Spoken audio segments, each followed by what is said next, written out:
Pemirsa selami puniki Bali dahat mawasana ageng sejeroning penglimbakang widang pariwisata nasional sanes sampun sepatutnya ngemolihang sokongan anggaran. Sekadi sane kebawasan oleh Gubernur Bali Wayan Koster. Koster nugesang kontribusi devisa pariwisata Bali ring nasional war sekali tali siong ngolas ngantos 3 triliun rupiah.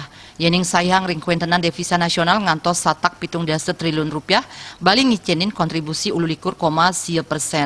Wayan Koster taler mausang Bali mangden enten wantah kedadosang genah pariwisata Kemanten, nanging taler patut kasokong antuk ngicenin anggaran.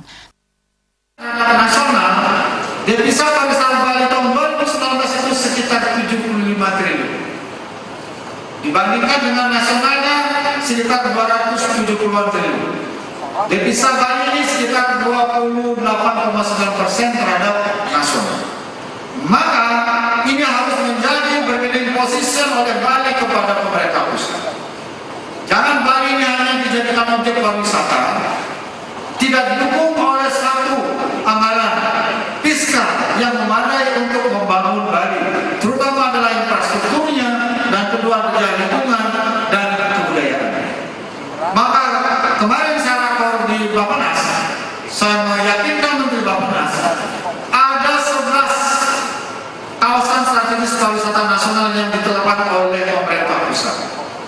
Pemerintah pusat sendiri yang menetapkan.